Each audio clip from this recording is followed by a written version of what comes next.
সম্মানিত উপস্থিতি মুসলিমেরা, আমরা গত সপ্তাহে আলোচনা করেছিলাম সবর বা ধৈর্যের উপরে। গত সপ্তাহে আমরা ধৈর্যের গুরুত্ব, প্রয়োজনীয়তা এবং এর প্রকারভেদ, তার পাশাপাশি কিভাবে ধৈর্য ধারণ করা শিখতে হবে সে সম্পর্কে আমরা সংক্ষিপ্ত আলোচনা করেছি। আমরা গত সপ্তাহে জানিয়েছিলাম যে ধৈর্য অত্যন্ত গুরুত্বপূর্ণ একটি ইবাদত এবং আল্লাহ তাআলা ধৈর্য ধারণকারীদেরকে ভালোবাসেন। আল্লাহ তাআলা ধৈর্য ধারণকারীদের সাথী এবং সঙ্গী। আল্লাহ তাআলা কোরআনে বলছেন, ইন্নাল্লাহা ইউহিব্বুস সাবিরিন, ইন্নাল্লাহা মা'আস সাবিরিন, আল্লাহু ইউহিব্বুস সাবিরিন, ওয়াল্লাহু ইউহিব্বুস সাবিরিন। এইভাবে আল্লাহ তাআলা অসংখ্য জায়গায় ধৈর্যের ব্যাপারে, এই প্রয়োজনীয়তার ব্যাপারে আলোচনা করেছেন। সেটা থেকে আমরা বুঝতে পারি যে আল্লাহ তাআলার ভালোবাসা পেতে চাইলে আমাদেরকে ধৈর্য ধারণ করতে হবে। আল্লাহ তাআলাকে সঙ্গী হিসেবে পেতে চাইলে ইম্পর্টেন্ট একটা বিষয়, আমরা কে না চাই যে আমাদের সাথী, আমাদের সঙ্গী, আমাদের ফ্রেন্ড, আমাদের বন্ধু যিনি হবেন তিনি আর কেউ নন, আল্লাহ সুবহানাহু ওয়া তাআলা। আল্লাহু আকবার। তো এরকম কে না চাই যে আমি আমার বন্ধু হিসেবে আল্লাহকে চাই।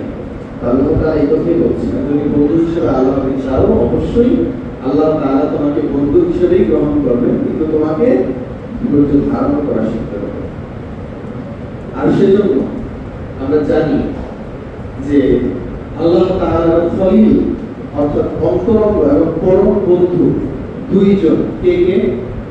এক হলেন মুহাম্মদ রাসূলুল্লাহ সাল্লাল্লাহু আলাইহি ওয়াসাল্লাম, আরেক হলেন খলিলুল্লাহকে ইব্রাহিম আলাইহিস সালাম। এবং এই দুইজন তাদের জীবনের সর্বশ্রেষ্ঠ ধৈর্যের উদাহরণ। তারা জীবনে অসংখ্য কষ্টের মধ্য দিয়ে গিয়েছেন। আল্লাহ তাআলা অসংখ্যবার তাদেরকে পরীক্ষা করেছেন এবং প্রত্যেকটা পরীক্ষায় তারা উত্তীর্ণ হয়েছেন। তারা ধৈর্য ধারণ করে এই স্পষ্ট উদাহরণ রেখে গেছেন আমাদের জন্য। সেজন্য তারা আল্লাহ তাআলার খলিল, আল্লাহ তাআলার বন্ধু। আর এই জন্য আল্লাহ তাআলা বলছেন, যদি তোমরা আল্লাহ তাআলার বন্ধু হতে চাও, আল্লাহ তাআলাকে তোমাদের বন্ধু হিসেবে পেতে চাও, তাহলে তোমরা ধৈর্য ধারণ করো, তোমাদের বন্ধু হয়ে যাবেন কে? আল্লাহ।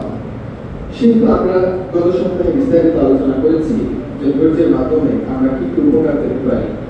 সাহাবাদের ব্যাপারে আমরা বলেছিলাম যে যদি কোনো ব্যক্তি যথাযথভাবে ধৈর্য ধারণ করেন, তাহলে ধৈর্যের ফল বা ধৈর্যের লাভ, প্রফিট, মুনাফা হলো আল্লাহ তাআলা তাকে অগণিত সওয়াব এবং মর্যাদা দান করেন। ইন্নামা সাবিরুন আলাল বিরুল্লাহ, যে যদি কোনো ব্যক্তি ধৈর্য ধারণ করে তাহলে তার ধৈর্যের মর্যাদা বা সওয়াব অগণিত এবং সীমাহীন। আমরা এও জেনেছি যে ধৈর্য ধারণ করার ব্যাপারে আল্লাহ তাআলা সরাসরি কোরআনে অসংখ্যবার আদেশ করেছেন এবং এটাই হলো একজন ঈমানদারের সফল হওয়ার একমাত্র ক্রাইটেরিয়া, একমাত্র পথ। আল্লাহ তাআলা বলছেন, ইয়া আইয়ুহাল্লাযীনা আমানু ওয়াসবিরু ওয়া রাবিতু ওয়াত্তাকুল্লাহ লাআল্লাকুম তুফলিহুন। যদি তোমরা সফল কাম হতে চাও, এখন সফল কাম হতে চায় না কে? প্রত্যেকটা ব্যক্তি তার ব্যক্তি জীবনে সফল হতে চায়। আল্লাহ তাআলা বলছেন, যদি সফল হতে চাও সর্বপ্রথম যেটা করতে হবে, নিজেকে ধৈর্য ধারণ করাতে হবে, একে অপরকে ধৈর্য ধারণের ব্যাপারে উপদেশ দিতে হবে। যদি এগুলো করতে পারো তবেই তোমরা সফল কাম হতে পারবে। তো যদি আমরা সফল হতে চাই তাহলে আমাদেরকে যেটা করতে হবে সেটা হলো ধৈর্য ধারণ করা। আর সফল হওয়ার অর্থ হলো জান্নাত। যদি কোনো ব্যক্তি যে ব্যক্তিকে জাহান্নামের আগুন থেকে রক্ষা করা হলো, জান্নাতে প্রবেশ করানো হলো, সেই ব্যক্তি হলেন সত্যিকারের সফলতা। তো যদি কোনো ব্যক্তি জান্নাতে প্রবেশ করে এবং সেই ব্যক্তিকে জাহান্নাম থেকে মুক্ত করা হয়, রক্ষা করা হয়, তাহলে প্রকৃতপক্ষে ওই ব্যক্তি হলেন আসল সফলতা, সাকসেসফুল পারসন। আর এই কথাটাও আল্লাহ তাআলা অদৃশ্য রাখেন নাই। আল্লাহ তাআলা কোরআনে বলছেন, ওয়াজাযাহু বিমা সাবারু জান্নাতুন ওয়া হারিরা।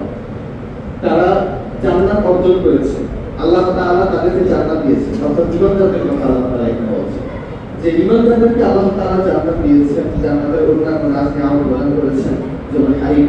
তো কেন আল্লাহ তাআলা দিয়েছেন? বিমা সাবারু। কারণ হলো এই যে তারা ধৈর্য ধারণ করেছিল। কেবলমাত্র ধৈর্য ধারণ করার কারণে আল্লাহ তাআলা তাদেরকে জান্নাত দিয়েছেন এবং জান্নাতের অন্যান্য নিয়ামত প্রদান করেছেন।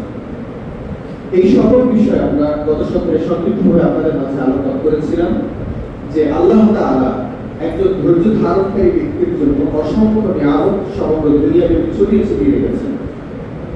আর এই নিয়ামত কেবলমাত্র দুনিয়াকে কেন্দ্র করে নয়, দুনিয়াতে সীমাবদ্ধ নয়, বরং আল্লাহ তাআলা আখিরাতেও অসংখ্য নিয়ামত রেখে দিয়েছেন কেবলমাত্র এই ধৈর্য ধারণকারী ব্যক্তিদের জন্য। আর যদি আমরা দুনিয়ার অবস্থার দিকে তাকাই এবং আখিরাতের অবস্থার দিকে তাকাই, তাহলে ধৈর্যের আমরা আরো অনেক নিয়ামত উপলব্ধি করতে পারি। ধৈর্যের অন্যতম একটা নিয়ামত হলো ব্যক্তি জীবনে প্রশান্তি পাওয়া।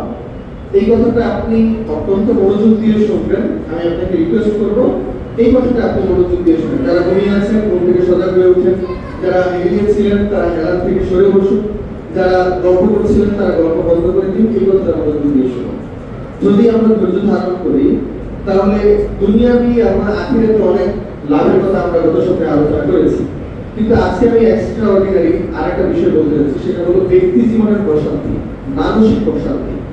যদি আপনি ধৈর্য ধারণ করা শিখে যান তাহলে আপনি আপনার হৃদয়ের মধ্যে প্রশান্তি অনুভব করবেন। এই জিনিসটা বুঝতে হলে আমাদেরকে আরেকটু ব্যাখ্যায় যেতে হবে। সেটা হলো যে ধৈর্যের বিপরীত জিনিসটা কি। ধৈর্যের বিপরীত হলো অধৈর্য হওয়া। অধৈর্য মানে সবসময় কেবলমাত্র শেখায়তের উপরে থাকা, অন্যকে দোষারোপ করা বা নিজেকে দোষারোপ করা বা আল্লাহ তাআলার সিদ্ধান্তের উপরে হস্তক্ষেপ করা, আল্লাহ তাআলার সঠিক বিধিবিধানের উপরে প্রশ্নবিদ্ধ করা, সেগুলোকে প্রশ্ন করা। তো যদি কোনো ব্যক্তি অধৈর্য হয়, ধৈর্য ধারণকারী না হয়, তার অর্থ হলো সে একদমই অস্থিরতার উপরে রয়েছে। সে হয় আল্লাহ তাআলাকে প্রশ্নবিদ্ধ করছে অথবা নিজের অবস্থার উপরে সে প্রশ্নবিদ্ধ করছে। কারা অধৈর্য? যে সকল ব্যক্তিরা সঠিকভাবে তার ধৈর্যের উপরে আল্লাহ তাআলা শুকরিয়া করতে পারে না, যারা ধৈর্যের উপরে তার ভাগ্যকে সহ্য করতে পারে না, তার ভাগ্যকে মেনে নিতে পারে না, সে সকল ব্যক্তিরই বলে অধৈর্য। এবং এই অধৈর্য হওয়ার পিছনে সবচেয়ে বড় ক্ষতি যেটা হয় সেটা হলো যে আমরা আমাদের নিজেদেরকে অশান্তির উপরে রাখি। কিন্তু যে ব্যক্তি ধৈর্যশীল, যিনি ধৈর্য ধারণ করা শিখে গেছেন, তিনি ধৈর্য ধারণ করেছেন, তার অর্থ হলো তিনি তার নিজের আত্মাকে নিজেকে প্রশান্তি দান করছেন। তিনি তার ভাগ্যকে ধারণ করার অথবা ভাগ্যকে মেনে নেওয়ার যোগ্যতা অর্জন করেছেন। যারা অধৈর্য তারা সবসময় আল্লাহ তাআলার উপরে শিকায়ত করে, আল্লাহ তাআলার বিধিবিধানকে প্রশ্নবিদ্ধ করে যে আল্লাহ এমনটা আমার সাথে কেন করলা, কেন তুমি আমার উপরে এরকম বিপদ উপস্থাপন করলা, কেন আমাকে ওইটা দেওয়া নাই, কেন আমার এত কিছুর পরেও আমি ওই জিনিসটা অর্জন করতে পারিনি, কেন আমি এত লম্বা সময় যে সন্তানদেরকে লালন পালন করেছি তারা আমার কাছ থেকে তোমার কারণে বিদায় নিয়ে চলে গেল, কেন তুমি আমার সন্তানদেরকে আমার থেকে আলাদা করে ফেললা, কেন আমার উপরে এই বিপদ অর্জন করলা। তাহলে একটা বিষয় হলো আল্লাহ তাআলার বিধানকে, আল্লাহ তাআলার কার্যক্রমের ধারাবাহিকতাকে প্রশ্নবিদ্ধ করা। আরেকটা হলো যে যারা নাস্তিক বিশেষত, তারা তো আল্লাহ তাআলার উপরে ভরসা করে না, তারা তো আল্লাহর উপরে ভরসা করে না। এখন যদি তাদের উপরে কোনো বিপদ আসে তখন তারা কি করে? তারা তো ধর্ম বিশ্বাস করে না, তারা আল্লাহকেও দোষারোপ করতে পারে না। তখন কি করে? কেবলমাত্র নিজেকে দোষারোপ করে। আহা, কেন আমার সাথে এমন হয়, কেন প্রতিবারই আমার উপরে এরকম বিপদ আসে, কেন আমার সাথে এমনটা হচ্ছে, কেন আমার সাথে ওইটা হচ্ছে। অর্থাৎ এই কেন কেন সে বলে সারা জীবন নিজেকে অশান্তির উপরে রাখে, কিন্তু কেন এর উত্তর সে কখনোই খুঁজে পায় না। আর এজন্য যে সকল ব্যক্তিরা অধৈর্য, প্রকৃতপক্ষে ধার্মিক নয়, এই সকল মানুষগুলো সবচেয়ে বেশি অশান্তির উপরে থাকে। যদি আমরা বৈশ্বিক শান্তির দিকে তাকাই, এই কথাটা বলে আমরা এর আগে বলেছিলাম, যদি আমরা বৈশ্বিক শান্তির দিকে তাকাই যে কোন দেশে অশান্তি কম হয়, তাহলে সেই হিসেবে আমরা ফিনল্যান্ডের কথা বলতে পারি। নাস্তিক রাষ্ট্র ফিনল্যান্ড, আপনারা তো জানেন স্ক্যান্ডিনেভিয়ান কান্ট্রি, অথবা নরওয়ে অথবা সুইজারল্যান্ড, যে সকল দেশগুলো খুব উন্নত, ওই সকল দেশে মারামারি, ঝগড়াঝাটি, রাজনৈতিক কোলাহল, বিশৃঙ্খলা এগুলো খুব কম হয়। এবং এর জন্য প্রত্যেক বছর যদি আপনারা এখনো সার্চ করেন ইন্টারনেটে যে সবচেয়ে বেশি শান্তিপ্রিয় দেশ কোনটা, আপনারা একদম সবার আগে চলে আসবে ফিনল্যান্ড, তারপরে নরওয়ে এবং এই স্ক্যান্ডিনেভিয়ান কান্ট্রিগুলো। এখন যদি আমরা ব্যক্তিগত প্রশান্তির দিক থেকে তাকাই তাহলে আমরা এর বিপরীত চিত্র দেখতে পাবো। যদি আপনি, আবারও বলছি, যদি আপনি দেশের হিসাব অনুযায়ী দেখেন যে কোন দেশে বিশৃঙ্খলা কম, কোন দেশে অর্থনৈতিক অবস্থার ভালো অবস্থা রয়েছে অর্থাৎ শোচনীয় অবস্থা নাই, তাহলে আপনি দেখবেন বিধর্মী রাষ্ট্রগুলা এবং শান্তির দিক থেকে সবচেয়ে কমে রয়েছে মুসলিম রাষ্ট্রগুলো, যেমন ফিলিস্তিন, সিরিয়া অথবা বাংলাদেশে আপনি পাবেন। কিন্তু যদি ব্যক্তি প্রশান্তির দিকে আপনি তাকান, যে ব্যক্তিগতভাবে সবচেয়ে বেশি প্রশান্তিতে কারা রয়েছে, তখন আপনি সিরিয়ার সর্বপ্রথম যে জনগোষ্ঠীর নাম পাবেন তারা হলো মুসলিম সম্প্রদায়। কেন কেন মুসলিমরা এত অশান্তির উপরে সবচেয়ে বেশি মানসিক প্রশান্তিতে থাকে? কেন? কারণ হলো তারা ধৈর্য ধারণ করতে পারে, এবং কারণ হলো মুসলিমরা তাদের সকল অবস্থা আল্লাহর কাছে সমর্থ করতে পারে। যেখানে বিধর্মীরা, বিশেষ করে নাস্তিকরা, তার অবস্থা এবং তার করুণ পরিস্থিতি উপস্থাপন করার জন্য, সুবর্ণ করার জন্য অন্য কাউকে পারে। ইন্নাল্লাহু ওয়া মাওলানা ওয়ালা মাওলা লাকুম, আল্লাহ তাআলা কথা বলছেন। এবং আল্লাহ সুবহানাহু ওয়া তাআলা রাসূল সাল্লাল্লাহু আলাইহি ওয়াসাল্লামকে বলে দিয়েছিলেন ওমর রাদিয়াল্লাহু তাআলা আনহুকে, যে ওমর রাদিয়াল্লাহু তাআলা আনহু যেন কাফের আবু সুফিয়ানদের দলকে জানিয়ে দেয় যে আমাদের অভিভাবক আছে, তোমাদের কিন্তু কোনো অভিভাবক নাই। এই কথা মাথায় রেখো। অর্থাৎ একজন মুসলিম যত সমস্যাই পড়ুক না কেন, সেটার সকল সমস্যা একজন অভিভাবকের কাছে সমর্থ করে সে নিজেকে প্রশান্তি দিতে পারে। যার বিপরীতে একটা কাফের, একটা নাস্তিক অথবা অন্য যে কোনো ধর্মের ব্যক্তিগুলো, এমনকি দুর্বল ইমানের লোকগুলো তার অবস্থাকে, তার শোচনীয় অবস্থাকে কারো কাছে সমর্থ করতে পারে না। সেজন্য মুসলিম কান্ট্রিগুলোতে, যেখানে সিরিয়া আছে, ফিলিস্তিন আছে, বাংলাদেশ আছে, এই সকল দেশে এত পরিমাণে বিশৃঙ্খলা, এত পরিমাণে অ্যানার্কি, কিন্তু এই দেশগুলোতে আত্মহত্যার রেট সবচাইতে কম। যার বিপরীতে ফিনল্যান্ড, জাপান, জার্মানি সহ বিশ্বের সবচাইতে ধনী ধনী রাষ্ট্রগুলো, যেখানে অর্থনৈতিক কোন রকমের সংকট নাই, যেখানে রাজনৈতিক কোন রকমের বিশৃঙ্খলা নাই, ওই সকল দেশে মানসিক অশান্তির কারণে আত্মহত্যার রেট সবচাইতে বেশি। আপনি অবাক হবেন। তাহলে বোঝা যাচ্ছে মানসিক প্রশান্তি আর দেশীয় প্রশান্তি দুটার মধ্যে পার্থক্য আছে। দেশের হিসাবে হয়তোবা বাংলাদেশের মানুষ নিচু জায়গায় থাকবে, হয়তোবা সিরিয়া, ফিলিস্তিন অথবা সৌদি আরবের লোকেরা তারা নিচু জায়গায় অবস্থান করছেন, কিন্তু মানসিক প্রশান্তির দিক থেকে এই ধর্মপ্রাণ মুসলিমগুলোই সবার আগে, কারণ হলো তারা ধৈর্য ধারণ করতে পারে। সুতরাং আমি যে কথাটা বলছিলাম, যে ধৈর্য ধারণ করার সবচেয়ে দুনিয়াবী একটা বড় উপকারিতা হলো যে আপনার মানসিক প্রশান্তি দিতে পারে। যখন আপনি আপনার অবস্থার উপরে ধৈর্য ধারণ করতে পারবেন, তখন আপনি আপনার অবস্থাকে আল্লাহর কাছে সমর্থ করতে পারবেন, এবং আপনি আপনার ভাগ্যকে কন্ট্রোল করতে পারবেন, অর্থাৎ আপনি আপনার ভাগ্যকে মেনে দিতে পারবেন। ইংরেজিতে একটা বিষয় রয়েছে, complain to and complain about Allah. দুইটার মধ্যে পার্থক্য আছে। কমপ্লেইন অ্যাবাউট হলো অধৈর্য, আর কমপ্লেইন টু হলো ধৈর্য। কিরকম? কমপ্লেইন অ্যাবাউট আল্লাহ মানে আল্লাহর ব্যাপারে কমপ্লেইন করা। কেন আল্লাহ আমাকে এটা দেয় না? কেন আল্লাহ তাআলা আমার উপরে এরকম আযাব গজব দিয়ে রেখেছে? কেন আমার এটা আসে না? কেন ওইটা আসে না? কেন আল্লাহ আমার উপর এতটা নিষ্ঠুর? তো আল্লাহ তাআলার সম্বন্ধে যদি কোনো ব্যক্তি কমপ্লেইন করে, দোষারোপ করে, তখন সেটা হবে অধৈর্য, এবং এটা অনেক সময় কুফরির দিকে নিয়ে যেতে পারে। কিন্তু কমপ্লেইন টু এটা জায়েজ, অর্থাৎ আল্লাহ তাআলার কাছে কমপ্লেইন করা, আল্লাহ তাআলার কাছে নিজের অবস্থাকে উপস্থাপন করা, যে আল্লাহ দেখো আমি কত কঠিন অবস্থান করে রয়েছি, দেখো আল্লাহ তাআলা এটা আমার জন্য ধৈর্য ধারণ করা, এই ব্যাপারে আমার জন্য ধৈর্য ধারণ করা সহজ হচ্ছে না, আমি এটাকে আর মেনে নিতে পারছি না, আমার এত অশান্তি, এত কিছু। এইটা জায়েজ, আপনি আল্লাহ তাআলার কাছে কমপ্লেইন করতে পারেন, কিন্তু আপনি আল্লাহ তাআলার ব্যাপারে আল্লাহ তাআলার বিরুদ্ধে কমপ্লেইন করতে পারেন না। সেজন্য সবাই এটা হলো ধৈর্যের একটা গুরুত্বপূর্ণ বিষয়। আর যেই একটা গুরুত্বপূর্ণ বিষয় আমরা আখিরাতের ব্যাপারে বলতে পারি, সেটা হলো যে আল্লাহ তাআলা যখন কোনো ব্যক্তিকে ধৈর্য ধারণ করান, তার অর্থ হলো ওই ব্যক্তিকে আল্লাহ তাআলা শ্রেষ্ঠতম জায়গায় প্রদান করাচ্ছেন, অথবা শ্রেষ্ঠতম জায়গায় নিয়ে যাচ্ছেন। যদি কোনো ব্যক্তি ধৈর্য ধারণ করে, তার অর্থ হলো ওই ব্যক্তির উপরে বিপদ আবর্তিত হয়েছে। কারণ যদি বিপদই না আসে, আপনি ধৈর্য ধারণ করবেন কিসের উপরে? তো যদি কোনো ব্যক্তি ধৈর্য ধারণ করে, তার মানে ওই ব্যক্তির উপরে বিপদ এসেছে। একজন ব্যক্তি যত বেশি ধৈর্য ধারণ করতে পারছে, তার অর্থ হলো ওই ব্যক্তির উপরে তত বেশি বিপদ আসছে।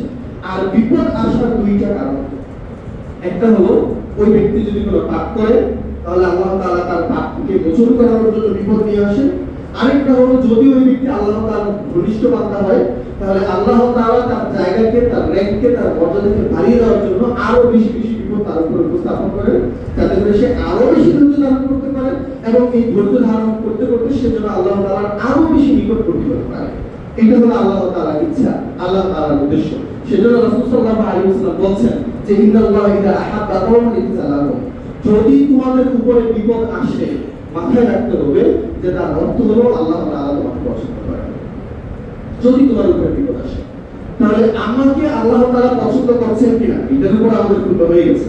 যে আমি আল্লাহ তাআলার পছন্দের প্রিয় পাত্র কিনা এটা বোঝার পাঁচটা উপায়। আমি আল্লাহ তাআলার পছন্দের পাত্র কিনা এটা বোঝার পাঁচটা উপায়। আল্লাহ আমাকে পছন্দ করেন কিনা এটা বোঝার পাঁচটা উপায়। তার মধ্যে একটা হলো, যদি আল্লাহ তাআলা আমাকে বিপদ দেন তার অর্থ হলো আল্লাহ তাআলা আমাকে পছন্দ করেন। যদি আমার উপরে বিপদ না আসে, লাইফ ইজ ভেরি লাভলি, জীবনটা খুব সুন্দর চলছে, খুব আরাম আয়েশে আমি জীবন যাপন করতে পারছি, তাহলে বুঝতে হবে যে আমার ব্যাপারে কোনো একটা প্রবলেম আছে, কোনো একটা সমস্যা আছে। কারণ আল্লাহ তাআলা বলছেন যে যদি আল্লাহ তাআলা তোমাকে পছন্দ করে থাকেন, রাসূল সাল্লাল্লাহু আলাইহি ওয়াসাল্লাম বলছেন তারপরে আল্লাহ তাআলা তোমার উপরে বিপদ দিবেন। কিন্তু আপনি এমন একজন ব্যক্তি যার জীবনে কখনো কোনো অসুস্থতা আসে না, যার জীবনে কোনো রকম অর্থনৈতিক সংকট আসে না, যার জীবনে কোনো রকম ভাবে কোনো ধরনের বিপদ আসে না, তাহলে সন্দেহ থাকে যে আল্লাহ তাআলা আপনাকে পছন্দ করেন কিনা।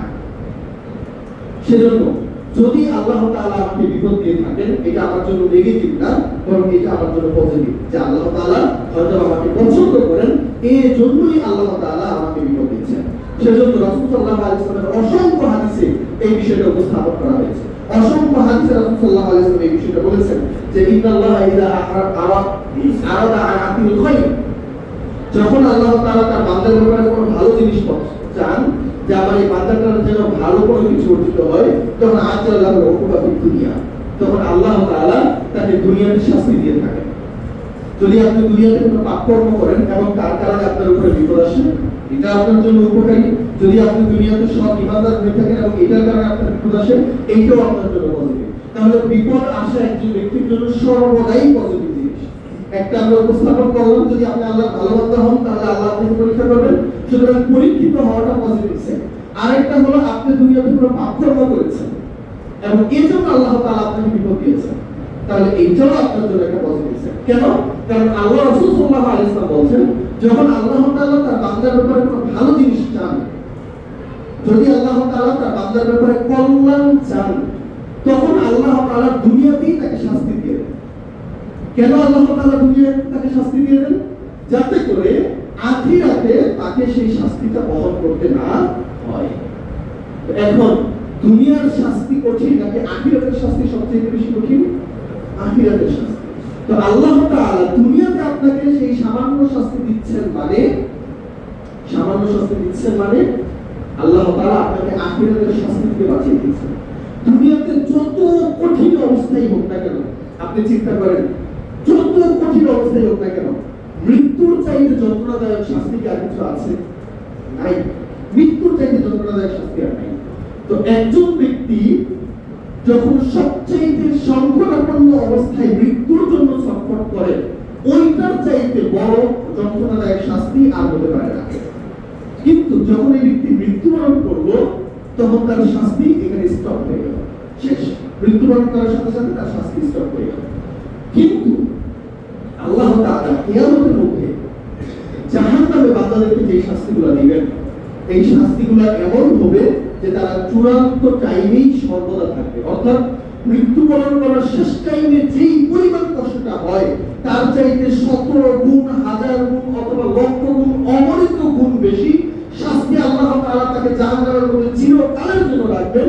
কিন্তু লা ইয়ামুতু ওয়া লা ইয়াহইয়া, অবস্থা এমন হবে যে সে না মৃত্যুবরণ করছে না সে জীবিত থাকতে পারছে। তবে কেমন বলতো এখান থেকে আমি উদ্ধারণ করতে পারি যে জাহান্নামের শাস্তি আমার জন্য কত কঠিন হতে যাচ্ছে, কত কঠিন হতে যাচ্ছে, যদিও আমরা এটা বর্ণনা করে শেষ করতে পারবো না। তো আল্লাহ তাআলা বান্দাকে দুনিয়াতে যদি সামান্য বিপদ দিয়ে থাকেন, কিয়ামতের তুলনায়, আখিরাতের তুলনায় দুনিয়ার যে কোনো শাস্তি, যে কোনো বিপদ সামান্য এবং নগণ্য। আপনি দুনিয়াতে অপমানিত হয়েছেন 5 জন, 10 জন, 1000, 50,000 লোকের সামনে, অথবা খুব ভাইরাল হয়েছেন 1 কোটি মানুষের কাছে চলে গেছে, আপনার অপকর্মের ব্যাপারে কতটাই বা হতে পারে? মাত্র 1 কোটি মানুষ আপনার অপকর্মের ব্যাপারে জানে, 1 কোটি মানুষের কাছে আপনি লজ্জিত। কিন্তু কিয়ামতের দিনে আপনার একটা পাপ উপস্থাপন করা হবে, রিভিল করা হবে, উন্মোচন করা হবে কয় মানুষের সামনে? 1000, 10,000, 1 কোটি, 20 কোটি, 100 কোটি, অগণিত। রাসূল সাল্লাল্লাহু আলাইহি ওয়াসাল্লামের আগে আদম আলাইহিস সালাম থেকে শুরু করে কিয়ামত পর্যন্ত যত মানুষ আসছে, আসবে এবং আসছেন, যত জিন জাতি এসেছে, যত গাছপালা, পশু পাখি, সবকিছুর সামনে আপনার অন্যায় এবং অপরাধগুলোকে একটা একটা করে উপস্থাপন করা হবে।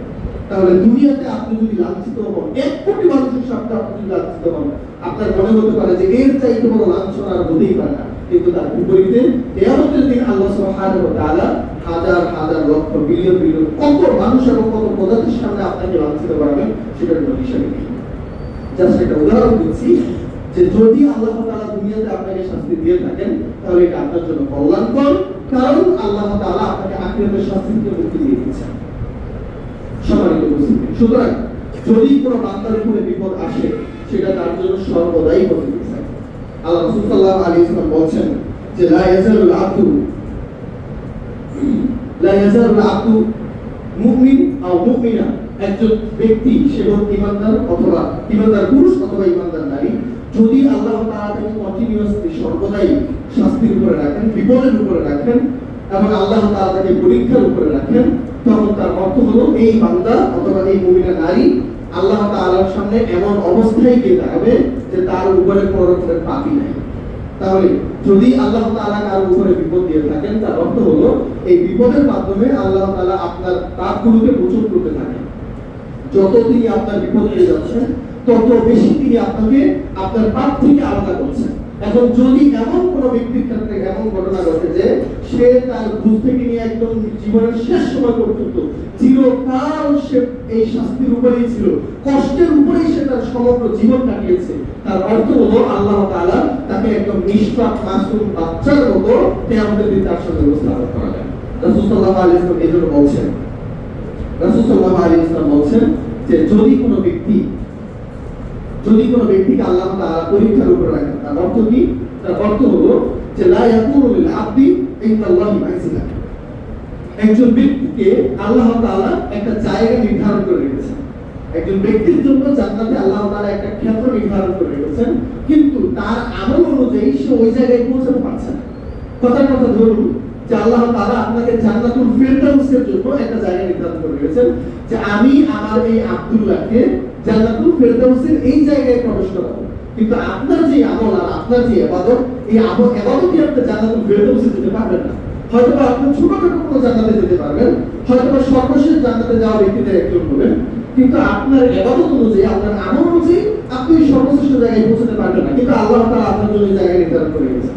তখন আল্লাহ তাআলা কি করেন, যেহেতু আপনি ওই জায়গায় পৌঁছানোর মতো ইবাদত করতে পারছেন না বা ইবাদত করছেন না, তখন এই ইবাদতের ঘাটতিকে আল্লাহ তাআলা পূরণ করেন আপনাকে বিপদ দেওয়ার মাধ্যমে।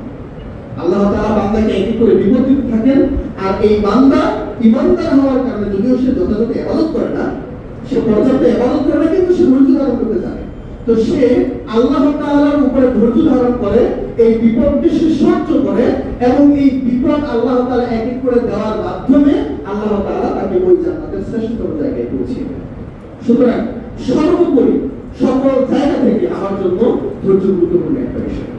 এখন রাসূল সাল্লাল্লাহু আলাইহি ওয়াসাল্লামকে আল্লাহ রাব্বুল আলামিন বিভিন্ন ভাবে ধৈর্যের ব্যাপারে উপদেশ দিয়েছেন। আমরা আজকে খুতবাতে যে সর্বপ্রথম আয়াত নিয়ে আমাদের খুতবা শুরু করেছি সেটা হলো আল্লাহ সুবহানাহু ওয়া তাআলা বলেছেন ইসতাঈনু বিস-সাবরি ওয়াস-সালাত, তোমরা আল্লাহ তাআলার কাছে সাহায্য চাও ধৈর্য এবং সালাতের মাধ্যমে। ধৈর্য এবং সালাতের মাধ্যমে আল্লাহ তাআলা আমাদেরকে আল্লাহ তাআলার কাছে সাহায্য চাওয়ার জন্য বলেছেন। এটা হলো আমাদের আজকের খুতবার আরেকটি গুরুত্বপূর্ণ বিষয় যে ধৈর্য আমার জন্য কেন গুরুত্বপূর্ণ। ধৈর্য আমার জন্য গুরুত্বপূর্ণ হওয়ার আরো একটা সাইড হলো যে যদি আমি কিছু পেতে চাই, হোক সেটা আখিরাতে এমনকি হোক সেটা দুনিয়াতে, যদি আমি আল্লাহ তাআলার কাছ থেকে কিছু পেতে চাই তাহলে আমাকে দুইটা জিনিসের মাধ্যমে পেতে হবে। যদি দুইটা কম্পোনেন্ট আমি ধারণ করতে পারি, দুইটা বিষয় আমি ধারণ করতে পারি, তাহলে আল্লাহ তাআলা আমাকে সেটা প্রদান করবেন।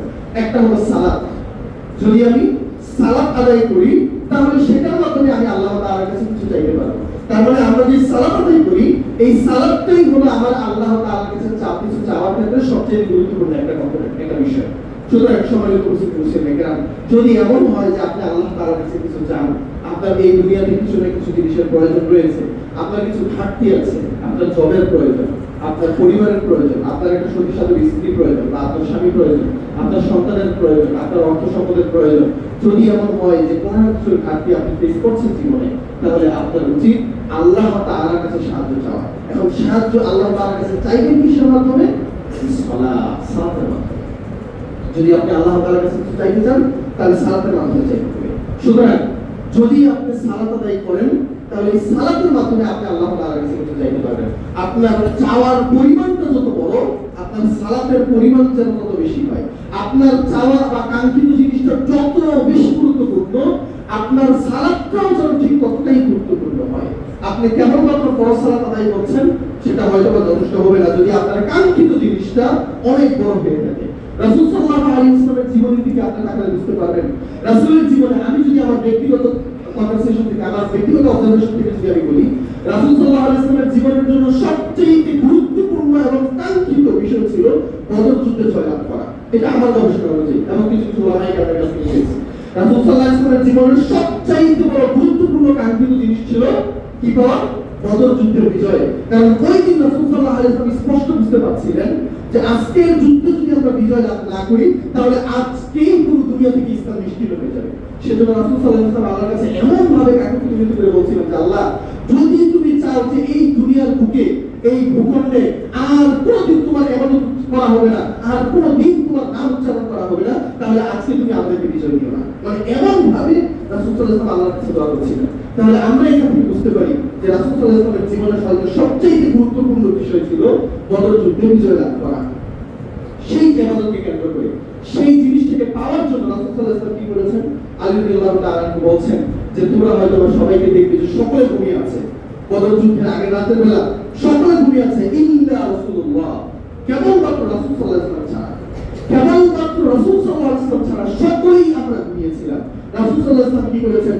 ইয়াকুমু ইলা শাজারা ওয়া ইউসাল্লি হাত্তা ইউসবিহা। রাসূল সাল্লাল্লাহু আলাইহি ওয়াসাল্লাম সারা রাত ওই যে গাছের পাশে দাঁড়িয়ে সমগ্র রাত্র ইবাদত করেছেন, সমগ্র রাত্র সালাত আদায় করেছেন, আর আল্লাহ তাআলার কাছে দোয়া করেছেন যাতে করে আল্লাহ তাআলাকে বদর যুদ্ধে বিজয় দান করেন।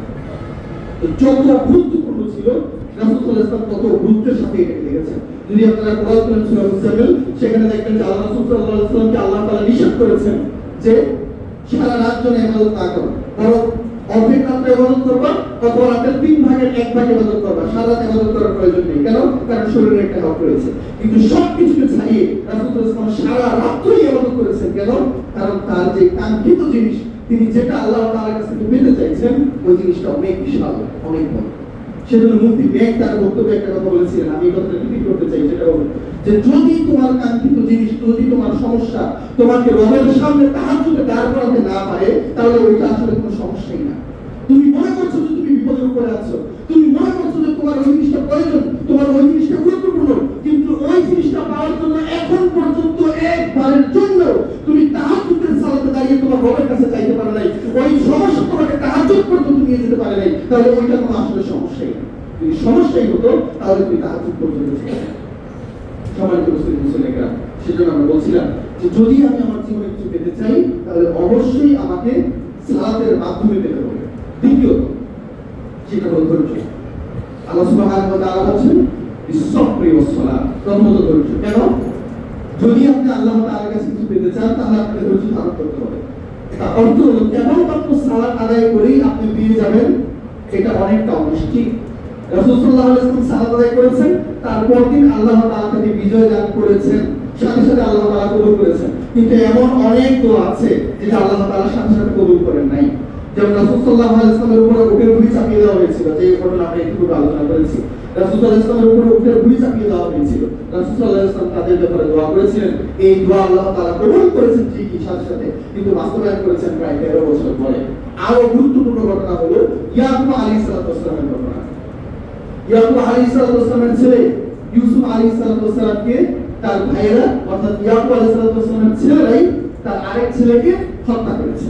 যদিও তারা হত্যা করতে পারেনি, তারা কুকুরের ভিতরে রেখেছিল, মনে করেছে ইউসুফ আলাইহিস সালাম মৃত্যুবরণ করেছেন, কিন্তু আসলে এমনটা হয়নি। তো ইয়াকুব আলাইহিস সালাম বুঝতে পেরেছেন, তিনি বুঝতে পেরেছেন যে তার সন্তানরা তারই আরেক সন্তানকে হত্যা করেছে। তিনি বলেন যে সবই সরঞ্জামি, আমি সুন্দর ধৈর্য ধারণ করতে যাচ্ছি। তিনি আল্লাহ তাআলার কাছে ধৈর্য ধারণ করেছেন, আল্লাহ তাআলার ইবাদত করেছেন। তার এই সন্তানটা যেহেতু তার সবচেয়ে প্রিয় ছিল, তিনি কান্না করতে করতে করতে করতে তিনি অন্ধ হয়ে গেছেন। তিনি অন্ধ হয়ে গেছেন কান্না করতে করতে।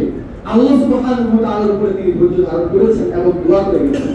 কিন্তু আল্লাহ তাআলা কি তার দোয়ার বদৌলতে সাথে সাথে ইউসুফকে তার কাছে ফিরিয়ে দিয়েছেন। পরের দিন 1 বছর পরে, 10 বছর পরে, 20 বছর পরে, 25 বছর পরে আল্লাহ সুবহানাহু ওয়া তাআলা তার সন্তানকে তার কাছে ফিরিয়ে দিয়েছেন 25 বছর পরে। তার মানে এই না যে আল্লাহ তাআলা তার দোয়াকে কবুল করেন নাই। আল্লাহ তাআলা তার দোয়া কবুল করেছেন, তার হৃদয়কে প্রশান্ত করেছেন, তার চোখকে শীতল করেছেন, ঠিকই করেছেন। কিন্তু আল্লাহ তাআলা দীর্ঘ সময়ের মাধ্যমে তাকে পরীক্ষা করেছেন এবং সেই দীর্ঘ সময়ে তিনি এই সম্পূর্ণ 25 বছর তিনি ধৈর্যের শ্রেষ্ঠতম উদাহরণ রেখে গেছেন। তাহলে যদি আপনি আল্লাহ তাআলার কাছে কিছু পেতে চান, আল্লাহ তাআলা চাইলে তাকে চিরজীবনের জন্য তার সন্তান থেকে তাকে আলাদা করতে পারতেন, কিন্তু 25 বছর পরে হলেও আল্লাহ তাআলা তার সন্তানকে তার কাছে ফিরিয়ে দিয়েছেন। কেন? কারণ তিনি পুরো দীর্ঘ 25 বছর আল্লাহ তাআলার উপরে ধৈর্য ধারণ করে গেছেন, তিনি ধৈর্য থেকে পিছু হন নাই। সম্মানিত মুসলিমরা, সেজন্য আমরা বলি যে ধৈর্য ধারণ করা আমার জীবনের জন্য গুরুত্বপূর্ণ একটা বিষয়। যদি আল্লাহ তাআলা আমাকে বিপদ দেন, তার অর্থ হলো যে আল্লাহ তাআলা আমার জন্য ভালো এবং কল্যাণই চান। আমি নিজেকে প্রশান্তি দিতে পারবো, নিজের ব্যাপারে শক্তিশালী করতে পারবো। একটা কথা শুনেছিলাম কোন এক জায়গায় যে I ask Allah to be strong, to make me strong, but he gave me difficulties and my supplication was answered. একজন বলছেন যে আমি আল্লাহ তাআলার কাছে চেয়েছিলাম আল্লাহ তাআলা যেন আমাকে শক্তিশালী বানায়, কিন্তু আল্লাহ তাআলা আমাকে দিলেন বিপদ এবং আমি বুঝতে পেরেছি যে আমার দোয়াটা কবুল হয়েছে। কি বুঝলেন? যদি আপনি শক্তিশালী হতে চান তাহলে আপনাকে বিপদের মোকাবেলা করতে হবে। আল্লাহ সুবহানাহু ওয়া তাআলা আপনাকে শক্তিশালী বানাতে চান বলেই আল্লাহ তাআলা আপনাকে বিপদ দিয়েছেন। আর এই বিপদের মাধ্যমে ধৈর্য ধারণ করে সেগুলোকে কাটিয়ে ওঠার মাধ্যমে আপনি শক্তিশালী হবেন এবং এইটা হলো রিয়েল স্ট্রেংথ, এটা হলো আসলকারের সত্যিকারের শক্তিমত্তা। সেজন্য কোনো ব্যক্তি যদি তার নিজেকে কন্ট্রোল করতে পারে, যদি সে নিজেকে ধৈর্য ধারণের উপর রাখতে পারে, অবস্থা যতই শোচনীয় হোক না কেন, এইটাই হলো সত্যিকারের বীরত্ব। এজন্য রাসূল সাল্লাল্লাহু আলাইহি ওয়াসাল্লাম বলছেন যে লাইসা শাদীদু বিসুরা ইন্নামা শাদীদু বিল্লাযী ইয়ামলিকু নাফসাহু ইনদাল গলাব। যে ব্যক্তি কঠিন অবস্থায় আগের মতো কঠিন জায়গাতেও সে ধৈর্য ধারণ করতে পারে এবং নিজেকে কন্ট্রোল করতে পারে, এই ব্যক্তি হলো সত্যিকারের বীর পুরুষ। তো যদি আল্লাহ তাআলা আপনাকে বিপদ দিয়ে থাকেন, আল্লাহ তাআলা চান যে আপনি ধৈর্য ধারণ করেন। ধৈর্য ধারণ করার মাধ্যমে আপনি নিজে মানসিকভাবে প্রশান্তি অর্জন করবেন, ধৈর্য ধারণের মাধ্যমে আপনি নিজে শক্তিশালী হবেন এবং এই ধৈর্য ধারণের মাধ্যমে আপনি জান্নাত অর্জন করতে পারবেন। এবং আপনি একটা জিনিসের উপরে আপনার দুনিয়া এবং আখিরাত সব ধরনের সাফল্য নির্ভর করে। আর যদি আপনার জীবনে আপনি ধৈর্য ধারণ করতে না পারেন, তাহলে এটা হবে আপনার জীবনের জন্য সবচেয়ে কঠিন একটা বিষয়। সুতরাং সম্মানিত মুসলিম, আমরা দেখি যে আল্লাহ সুবহানাহু ওয়া তাআলা আমাদের জীবনের উপরে বিভিন্ন রকম ভাবে বিভিন্ন ধরনের বাধা মুসিবত দিয়ে রাখেন। এটার উদ্দেশ্য হলো যেন আমরা ধৈর্য ধারণে তৎপর হই। জীবন কোনোভাবে মানুষের জন্য সফল হতে যাচ্ছে না, মানুষের জন্য সহজ হতে যাচ্ছে না। আল্লাহ সুবহানাহু ওয়া তাআলা লাকাদ খালাকনাল ইনসানা ফি কাবাদ, আল্লাহ তাআলা নিজে বলছেন যে আমি মানুষকে কষ্টের উপরে রেখে তারপর তাদেরকে সৃষ্টি করেছি। আমরা এই বিষয়ে পরবর্তীতে আলোচনা করব, যেহেতু আমাদের সময় শেষ হয়ে গেছে। আমরা আমাদের আলোচনা লম্বা করতে যাচ্ছি না। আল্লাহ সুবহানাহু ওয়া তাআলার কাছে দোয়া করছি যে আল্লাহ সুবহানাহু ওয়া তাআলা যেন আমাদের সকল অবস্থায় সকল কঠিন সিচুয়েশনে ধৈর্য ধারণ করার তৌফিক দান করেন। আল্লাহুম্মা